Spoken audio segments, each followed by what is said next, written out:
Are you guilty of any of these deadly sins?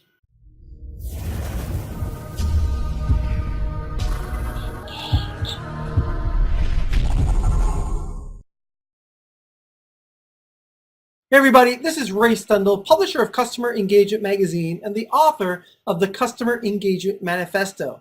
Hey, thanks so much for joining us in this video and all the previous videos that we have in this series. So in this video, you're going to discover the 5 major deadly sins that you have to avoid. But before we jump into that, let's take a look at a quote from Mr. Deming. If you can't describe what you're doing as a process, you don't know what you're doing. How true is that? But now as we shift into and take a look at what these deadly sins are all about, let's go with our first one, which is lack of constancy. One of the themes that Deming talked a lot about in his book, Out of the Crisis, is the fact that organizations many times lack purpose. They lack purpose, which leads to a lack of engagement and empowerment across their employee base because there isn't a vision, there isn't clear leadership. If anything, one of the big things we see in many organizations is a lack of critical thinking and leadership. The absence of this purpose of what the organization is attempting to accomplish is really unforgivable. We know and we have known for a long time that leadership and purpose is critical to be able to have a unified and engaged workforce. And ultimately, without having this, you cannot have high quality products and services and a high quality quality of customer experience, QOCE.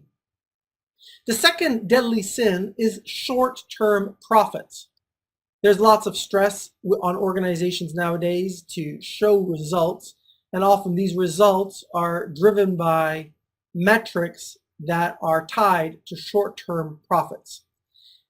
Customer engagement and customer experience and their corollary concept, quality products and services, is a long-term play, ladies and gentlemen. Achieving quality takes time, takes money, takes effort, takes commitment, and short-term profits has a tendency to corrupt both the quality of the solution and the quality of the customer engagement. Short-term profits kills the initiative and the creativity and the investment needed to accomplish these goals. These short-term profits ultimately lead to short-term relationships with suppliers and with customers, which then further compromises the profits that a company can generate. Now, keep in mind this. If you face a situation where you are in dire straits and you are barely hanging in there, I understand that there is a need to have some immediate profits to stay afloat, to keep your nose above water. But just make sure that you're able to differentiate in your mind that there is a trade-off and you have to minimize that impact on the customer experience, the negative impact on that customer experience and on the quality of your products to stay afloat. So I do hear what you're saying on that. I can just kind of feel you talking back to me through this video. But what we're talking about here is the bigger picture. And if you are constantly being driven by short-term profits of this quarter's results, you're going to, in many ways, hurt yourself in the longer term. The next deadly sin, according to Deming, has to do with the performance appraisals. And there's a part of this that I'm not quite on the same page with him, and I'll share that with you.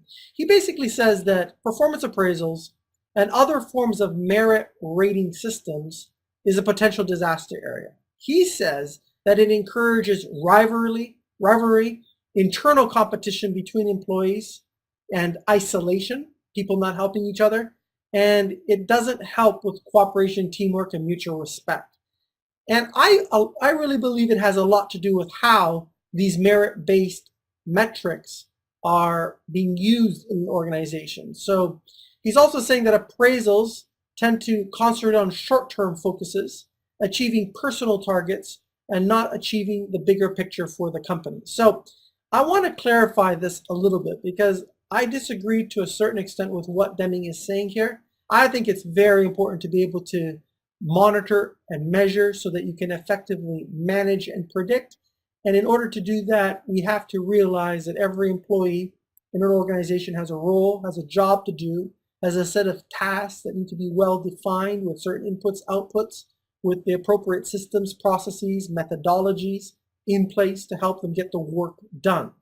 And therefore, the work that is getting done is going to be measured against a set of criteria. And that criteria needs to be very well documented and clear for everybody involved in the process. If you don't have a method to do this, I think that the downside of that is that you are not able to effectively work with the employees that need help, and at the same time effectively work with the employees that you can take to the next level.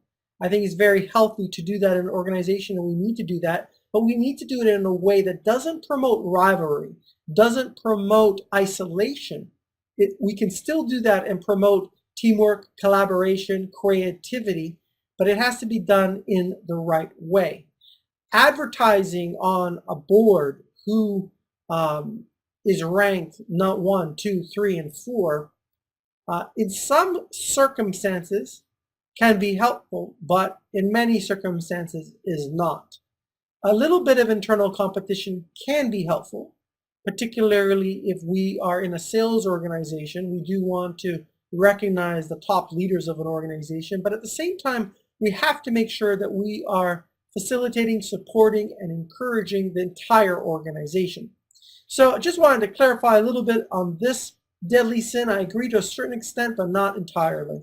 Let's talk about the next one, and this one really bugs me. It's job hopping. Have you come across individuals that are forever changing jobs? Every 6 to 8 months, they're popping in and popping out into a new opportunity. Who do they think they're kidding?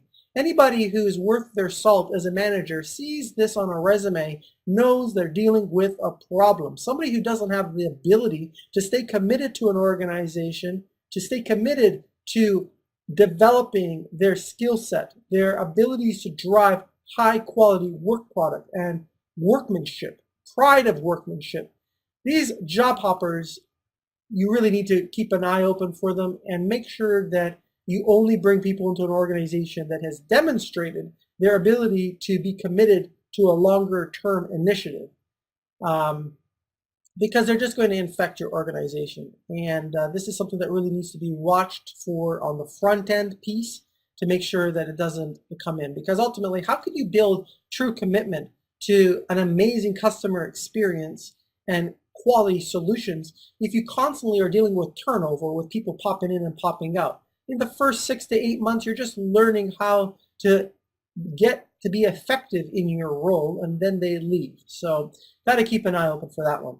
And the next one here is using visible figures only. If you use the figures that you can count with your naked eye only as your metric for understanding the quality that you are delivering in the marketplace and the quality of the customer experience, you're leaving a lot of information on the table that you're not factoring in to have quality decision making. And if you don't make quality decisions, you're not going to get the results that you need. Remember, results is a result of the quality of the decision making we make times the motivation to carry it through.